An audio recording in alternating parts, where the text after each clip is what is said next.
Livro de Romanos, capítulo 5, versículo 8. O amor só é completo quando o seu prazer está em Deus. E no capítulo 5 de Romanos, versículo 8, o que Paulo nos ensina ali? Mas Deus prova o seu próprio amor para conosco pelo fato de ter Cristo morrido por nós, sendo nós ainda o quê? Pecadores. Em 1 João, capítulo 3, versículo 1, lá no finalzinho do Novo Testamento, capítulo 3, versículo 1, olha o que Deus fez por amor a mim e a você. Vede que grande amor nos tem concedido o Pai, a ponto de sermos chamados filhos de Deus, e de fato somos filhos de Deus.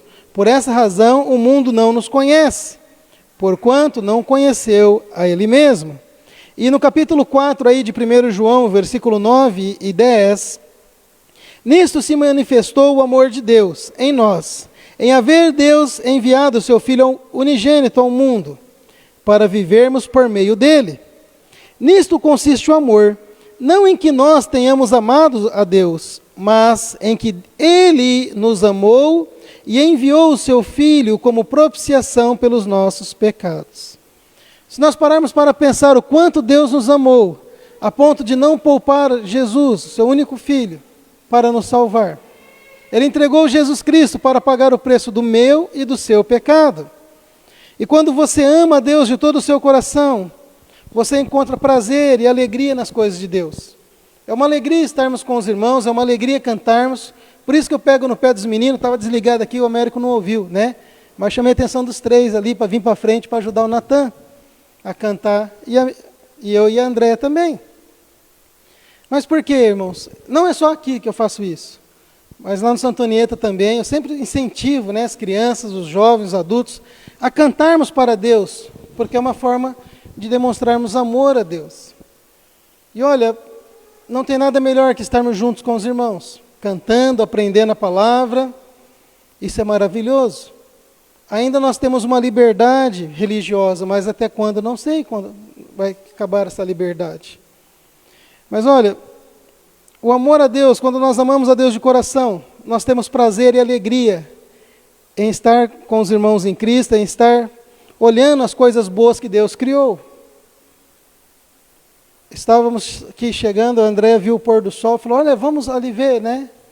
E estava lindo, laranja, vermelho, azul, o pôr do sol ali, muito lindo. Eu falei, eu vi ontem, eu estava vendo de longe sentado. Mas irmãos, olha, se sentir motivado em buscar o reino de Deus, porque Deus nos amou e entregou o seu Filho em sacrifício por nós. E ao mesmo tempo, nós ficamos com nojo do pecado. Isso é uma prova de amor a Deus. Quando nós amamos a Deus de coração, nós não vamos querer praticar o pecado, porque sabemos que isso ofende a Deus, desagrada a Deus e deixa Deus triste. Em Salmos 24, capítulo 24, versículo 4 e 5, o salmista diz assim, Salmos, capítulo 24, versículos 4 e 5.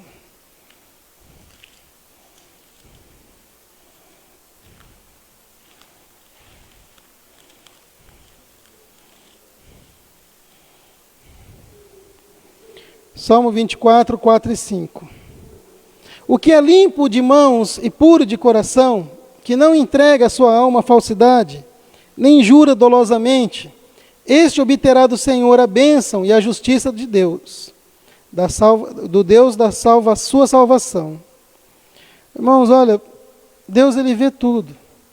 E amarmos a Deus de todo o coração implica em fugirmos do pecado. Em fugirmos de toda aparência de mal, como Paulo nos ensina, por amor a Deus. A segunda parte do versículo que nós começamos a ler lá, amar a Deus de todo o coração e depois de toda a alma, não é assim? De toda a sua alma.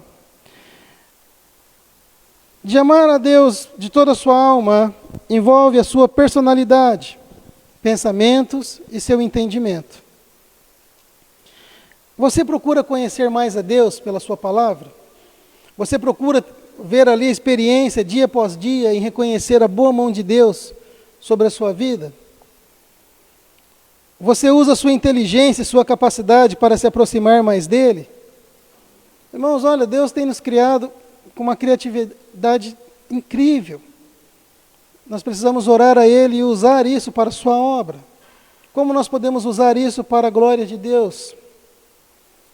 Salmos 42, versículo 1. Sua relação com Deus faz parte da sua identidade? Você se identifica em se relacionar com Deus? Salmos 42, versículo 1.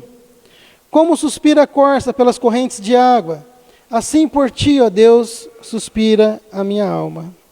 O amor a Deus, irmãos, não é apenas emocional, né? É uma decisão que você toma em amar a Deus, em buscar a Deus, em conhecer mais a Deus, conhecer mais o seu amor, através da sua palavra. E buscar mais a Deus é um ato consciente e exige disciplina da nossa parte. Olha, isso aqui eu não vou fazer porque não agrada a Deus. Olha, eu preciso tirar um tempo para trabalhar, para estudar, para me alimentar, mas eu preciso também tirar um tempo para Deus. Em orar, em ler minha Bíblia, porque isso vai ser meu alimento espiritual e eu vou me fortalecer espiritualmente.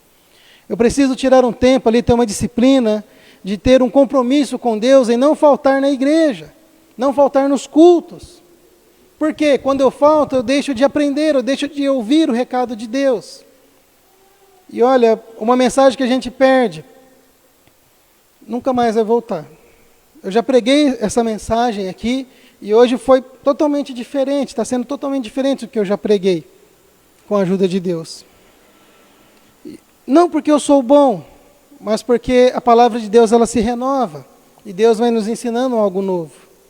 Em Filipenses capítulo 4, versículo 8, é também, irmãos, dirigir os nossos pensamentos para as coisas de Deus, quando nós amamos a Deus de toda a nossa alma. Eu costumo dizer que Filipenses 4, 8 é um filtro na mente do cristão, na cabeça ali do cristão, no coração, porque Paulo nos ensina em Filipenses 4, 8 o seguinte: finalmente, irmãos, tudo que é verdadeiro, tudo que é respeitável, tudo que é puro, tudo que é amável, tudo que é de boa fama, se alguma virtude há e se algum louvor existe, seja isso que ocupe o vosso pensamento. Irmãos, o diabo é sujo, o nosso inimigo é sujo, ele vai nos tentar 24 horas em desistir de servir a Deus. Seja com as coisas deprimentes que acontecem no nosso dia a dia, os momentos tristes, ou os momentos alegres, que falam, olha, você pode ter mais alegria longe da casa de Deus. Isso é mentira, porque a alegria do mundo é passageira, é ilusória.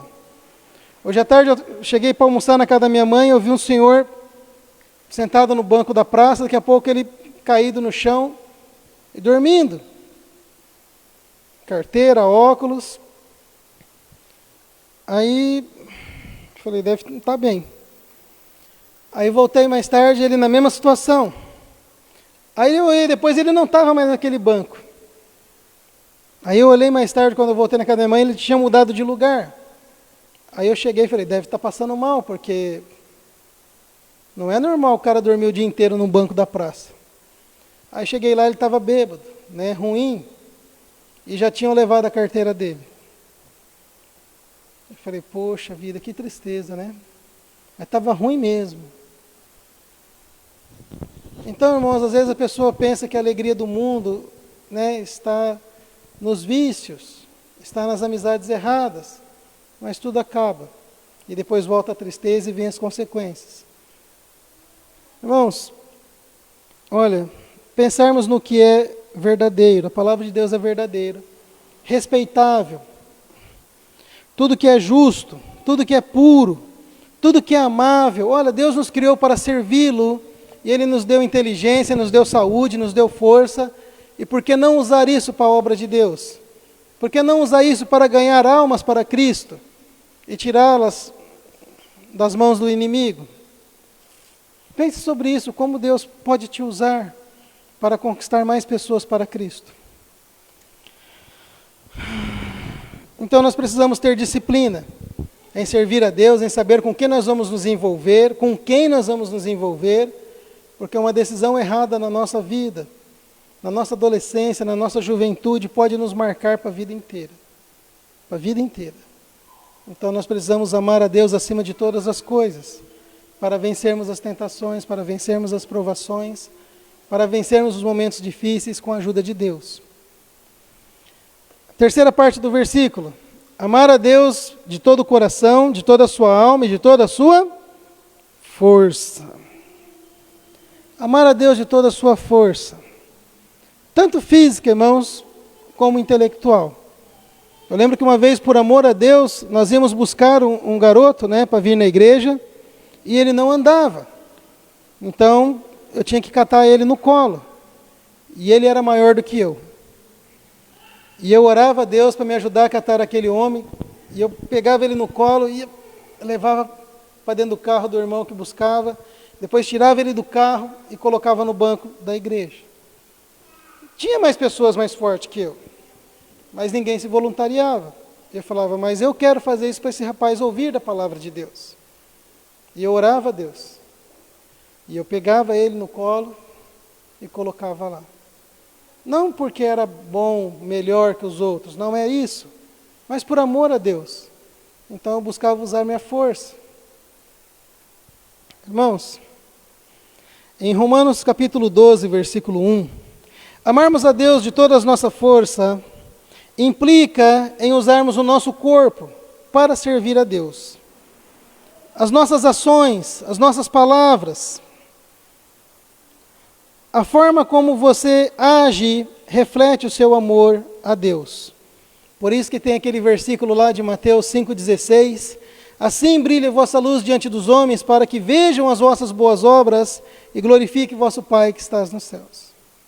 Olha, quando nós fazemos a luz de Deus brilhar em nossa vida, com o nosso falar, com o nosso agir, com as nossas ações ali, as pessoas vão olhar e vão falar, realmente Jesus habita nessa pessoa. Essa pessoa é diferente. Irmãos, Romanos 12:1, o que diz lá? Rogo-vos, pois, irmãos, pelas misericórdias de Deus, que apresenteis o vosso corpo em sacrifício vivo, santo e agradável a Deus, que é o vosso culto racional. Quantas pessoas estão oferecendo o seu corpo ao pecado? As coisas erradas estão se destruindo. E quando nós podemos falar assim, Senhor, usa o meu corpo, seja para carregar alguém para vir na igreja, seja para ajudar alguém para vir à igreja, seja para usar meu carro, minha moto, ou dirigir a perua da igreja, que seja, mas eu quero ser útil na sua obra. Olha, seja ficar no portão.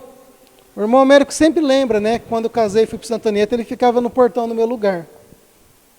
Mas eu amava ficar no portão ali, cumprimentando os irmãos, mas o meu trabalho maior era com as crianças, então a gente tinha umas 100 crianças ali no domingo de manhã, e eu sabia que cada criança pertencia ali um tio, uma tia que levava e buscava para a igreja. Então, eu sabia que quem era quem ia com quem eu levava, quem André levava, e eu não deixava sair para ir na rua bagunçar, para não ser atropelado. E aí depois ele ficou no meu lugar, né? E eu gostava muito disso, era minha responsabilidade, cuidar daquele portão. Irmãos, a igreja é muito grande, tem muitas coisas para fazermos para Deus. Olha, eu preciso ajudar a varrer, eu preciso ajudar a carpir. É importante a gente fazer isso. Ah, mas ninguém vai ver. O teu pai que vem em secreto, ele vai te recompensar. Deus, ele vai abençoar. Não é em vão o nosso trabalho no Senhor, irmãos. Não é em vão. Eu gosto muito do versículo 2 que diz assim, e não vos conformeis com este mundo, ou com este século, mas sede transformados pela renovação da vossa mente, para que experimenteis qual seja a boa, agradável e perfeita vontade de Deus. Quando entregamos nossas vidas a Cristo, quando nós entregamos nosso corpo para servir a Deus, nós vamos buscar fazer a sua vontade, que é boa, agradável e perfeita. E 1 Coríntios capítulo 6, versículo 19, o que Paulo nos ensina lá? Que o nosso corpo pertence a quem? A Deus. Acaso não sabeis que o vosso corpo é santuário do Espírito Santo de Deus? Que está em vós, o qual tendes da parte de Deus, e que não sois de vós mesmos? Então nós devemos tomar cuidado o que a gente faz com o nosso corpo, que pertence a Deus. Versículo 20. Porque fostes comprado por um bom preço, glorificai, pois, a Deus agora no vosso corpo. Então, irmãos, olha, você pode amar a Deus de toda a sua força, de muitas maneiras. Se alegrar na sua presença, amar a servir a Deus, amar ser útil na obra, convidar as pessoas, orar por alguém, isso é forma de você usar ali o seu corpo para a glória de Deus. Falar de Jesus, fazendo o bem, né? Ajudando o próximo, se dedicando ao trabalho de Deus, o amor de Deus se revela de maneira poderosa quando entra em ação. E olha, foi o que eu falei para o Natan no começo, foi muito legal, né? Ver os jovens se envolvendo, né? E vai ter um dia que nem vai precisar de mim mais, o que cantou prega. Pensou, Natan? Por que não? Em Colossenses 3:23 ensina o quê? Tudo quanto fizerdes, fazei de todo o coração, como ao Senhor, e não aos homens. Tudo quanto fizerdes, fazei de todo o coração, como ao Senhor, e não aos homens. Eu lembro de um irmão que ele tinha sofrido um derrame, né? E ele cantava lá na igreja dele, as pessoas iam zombar dele, porque a língua enrolada, né? E ele respondia, eu não canto para você, eu canto para Deus. Né? Então ele fazia aquilo para Deus, não era para aparecer, não era para ninguém. Ele cantava para Deus, daquele jeito que Deus permitiu ele ficar. E eu pensei e falei assim, poxa, isso é legal. Porque eu tinha muita vergonha em dirigir os hinos na igreja, né? E hoje eu não ligo, né? Eu faço o que tiver que ser feito para a honra e glória de Deus. Irmãos, há pessoas que focam apenas no lado emocional, amar a Deus de coração, outros no lado intelectual, amar a Deus de toda a sua alma, e outro com as emoções, ali com as ações, né? Amar a Deus de toda a sua força. Jesus ele nos ensina aqui no Evangelho de Mateus 22:37, que precisamos amar a Deus de todas essas formas. Não é isso que ele diz lá em capítulo 22, versículo 37? Mateus 22, 37. Amarás o Senhor teu Deus de todo o teu coração, de toda a tua alma e de todas as tuas forças. Somente assim, irmãos, nós vamos ter um amor poderoso, inabalável, porque é um amor completo, através da palavra de Deus, em obediência a Deus. Que possamos amar a Deus a cada dia mais, por causa que Ele nos amou, e que possamos mostrar esse amor ao mundo, para a honra e glória do santo nome de Deus. Amém?